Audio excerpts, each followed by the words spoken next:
Lah kok pencet? Oh, rajin nian. Lah dipencet. Siapa lah? Kamu yang pencet? Lu pencet. 3. Baik, assalamualaikum warahmatullahi wabarakatuh anak-anak. Waalaikumsalam warahmatullahi wabarakatuh. Apa kabarnya hari ini? Alhamdulillah, luar biasa. Allahu Akbar. Alhamdulillah. Nah, jadi kita absen terlebih dahulu ya. Siapa yang tidak masuk? Hadir semua semua ya. Oke, jadi untuk hari ini hadir semua. Jadi kita hari ini akan belajar PKN tentang keberagaman karakteristik individu di rumah. Kan kita minggu kemarin sudah belajar tentang karakteristik keberagaman individu di sekolah kan. Jadi sekarang hari ini tentang di rumah. Nah, tujuan kita belajar hari ini itu agar mengetahui apa sih keberagaman itu dan seperti apa karakteristik individu di rumah. Jadi di sini gua akan menjelaskan. Jadi pengertian keberagaman karakteristik individu di rumah. Ada yang tahu apa itu keberagaman? Macam-macam, Bu. Ya benar. Ada lagi jenis-jenis ya. Jadi keberagaman itu yang berarti bermacam-macam atau berjenis-jenis. Keberagaman pada manusia perbedaan yang dimiliki oleh setiap individu. Jadi setiap individu itu memiliki perbedaannya masing-masing, baik ada kekurangan dan kelebihannya. Nah, semuanya pasti memiliki keberagaman pada manusia, perbedaan yang dimiliki oleh setiap individu. Perbedaan individu itu ada karena setiap manusia memiliki ciri khas tersendiri. Nah, selanjutnya itu manfaat adanya keberagaman karakteristik individu di rumah. Nah, di keluarga itu merupakan kelompok terkecil. Siapa di sini? Pasti di sini ada keluarga semua ya. Jadi di setiap rumah itu pasti memiliki perbedaan karakteristik tersendiri. Nah, bagi seorang anak, peran keluarga sangat penting untuk membentuk kepribadian anak. Banyak sekali manfaat dari memahami keberagaman karakteristik individu di rumah, antara lain memahami sifat setiap anggota. Coba Ali, sifat ayahnya di dalam keluarga itu seperti apa? Ya, benar. Jadi sebagai anak itu ya, benar. Jadi memahami sifat setiap anggota keluarga. Jadi jangan membeda-bedakan antara sifat keluarga. Jadi yang kedua itu membentuk rasa saling menghormati dan saling menghargai. Yang ketiga, mengetahui cara bersikap dalam menghadapi masalah. Misalnya kalian ada masalah di rumah, apa yang kalian lakukan? Diam. Diam, nangis, cerita. Oke. Nah, selanjutnya meminimalisir adanya perselisihan, tidak membeda-bedakannya tadi. Selanjutnya menjaga keharmonisan keluarga. Contohnya tidak ribut dengan teman atau saudara. Nah, jadi yang terakhir itu meningkatkan hubungan kekeluargaan tanpa adanya perbedaan dan perselisihan. Selanjutnya keberagaman karakteristik individu di rumah. Keberagaman karakteristik individu di rumah berarti perbedaan ciri khusus pada setiap manusia. Ciri khas setiap orang berbeda-beda. Perbedaan tersebut menunjukkan keberagaman. Kita harus mensyukuri keberagaman yang ada di rumah, seperti perbedaan jenis kelamin. Laki-laki itu seperti Ali, ayah, kakek, seperti itu. Nah, kalau perempuan seperti Ibu, nenek, ya, ya. diri sendiri. Ya, yang kedua itu perbedaan ciri fisik. Ada usia tua, ada usia muda. Kalau nenek itu tua atau muda? Tua. Ya, Muda. benar. Nah, warna kulit ada yang warnanya putih, ada kuning langsat, ada sawo matang, ada hitam. Biasanya hitam ini guna. Nah, selanjutnya bentuk rambut ada yang lurus, ada yang keriting, ada yang bergelombang, ada yang tebal. Nah, selanjutnya ada tinggi atau pendek.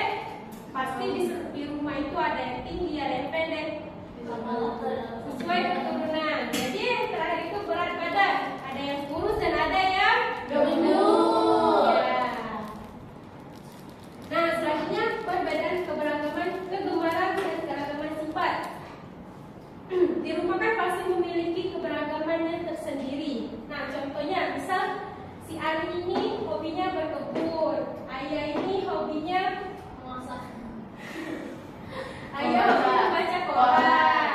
Anak laki-lakinya hobi berenang. Anak perempuannya hobi Memasak. ya betul. Jadi setiap orang itu memiliki keberagamannya masing-masing tanpa membeda-bedakannya. Bisa dilihat di gambar ini. Ini dalam kehidupan keluarga yang saling hidup rukun. Jadi semuanya bekerja sama dalam menyelesaikan pekerjaan rumah. Yang kedua ini, Agus sedang membaca buku. Nah, jadi Agus ini memiliki hobi membaca. Nah, yang ini mereka sedang Membersihkan rumah. ya betul. Jadi mereka saling membantu agar pekerjaan rumah itu cepat selesai. Nah, selanjutnya perbedaan pekerjaan setiap orang berbeda, tugas di rumah juga berbeda. Seperti tugas ayah, apa tugas ayah? Mencari nafkah. Mencari nafkah sebagai Menjadi kepala keluarga, mengumpulkan di rumah. Tugas ibu mengurus rumah tangga, mendidik anak, mengurus rumah, mengurus anak, mengurus suami. Semuanya dilakukan oleh ibu. Itulah mengapa ibu itu sangat istimewa. Nah, tugas anak, apa tugas anak? Membantu orang tua. Belajar, taat kepada orang tuanya. Nah, selanjutnya ada perbedaan suku bangsa. Biasanya ayah itu suku Minang, ibunya suku Sunda, tapi mereka tetap bersatu karena mereka sudah berjodoh. Masya Allah. Nah, yang selanjutnya ada mensyukuri keberagaman karakteristik individu di rumah.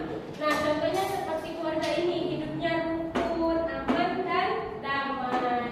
Nah, hidup rukun merupakan cara mensyukuri perbedaan dalam keluarga. Hidup rukun dilakukan dengan berbagai cara, seperti yang pertama, saling membantu melakukan tugas rumah, seperti yang di foto tadi. Mereka kan saling membantu dalam mengerjakan tugas rumahnya masing-masing. Nah, yang kedua, menghormati yang lebih tua. Kita sebagai anak harus menghormati Yang lebih tua. ya. Nah, yang ketiga itu menyayangi yang lebih muda, tidak memarahi yang lebih muda, lebih menyayangi yang lebih muda. Nah, yang keempat ini, jika ada masalah dikomunikasikan dengan baik, jelas terlebih dahulu, tidak langsung bertengkar. Ya. Nah, yang terakhir itu menjauh pertengkaran dengan mulut, sama dengan seperti nomor 4 tadi, tidak ribut dengan saudaranya sendiri. Bisa ada masalah, kita harus mengalah. Ya. Hidup tidak rukun di rumah itu ada penyebabnya. Jadi dampaknya itu dalam keluarga harus hidup rukun agar keluarga hidup bahagia. Ada banyak akibat tidak rukun seperti ini. Agus dan adiknya sedang Bertengkar. iya. Bersupin boneka. Jadi yang pertama itu sering bertengkar dan berkelahi. Tidak akrab dengan adiknya sendiri, dengan saudaranya. Tidak ada kasih sayang antara anggota keluarganya. Misalnya kalian merantau tuh dengan adik, pasti kalian merasa tidak disayang oleh orang tua karena tidak adil terhadap kita sendiri. Nah, yang ketiga itu pekerjaan rumah tidak selesai karena tidak saling membantu dan bekerja sama. Yang keempat, terjadi perpecahan karena tidak adanya rasa persatuan dan kesatuan. Yang terakhir itu, kehidupan menjadi tidak damai dan tentram.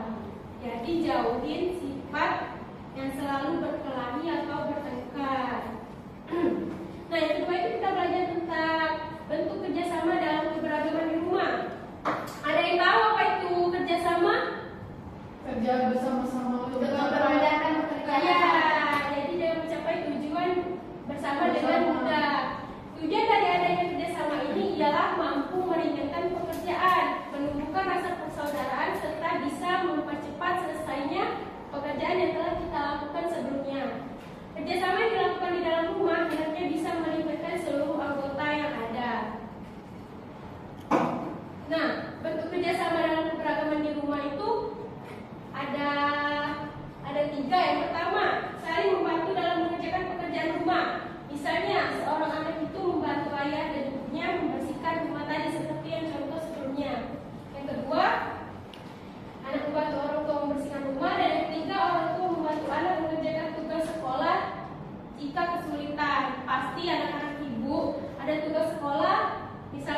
tidak paham itu pasti minta tolong orang tua untuk mengerjakannya. Oke. Nah, kita sudah belajar tentang keberagaman dan bentuk kerjasama. Anak-anak ibu sudah paham belum apa itu keberagaman dan apa itu bentuk kerjasama? Paham. Ada yang mau bertanya? Tidak ada. Jika tidak ada, tidak dulu nak. Tidak nak. Oh ya apa? 3. Nah, jika tidak ada yang bertanya, di sini ibu ada tugas yang harus kalian kerjakan di rumahnya masing-masing. Ibu bagikan kertasnya, kalian kerjakan di rumah ya. Ya, ini dikerjakan ya.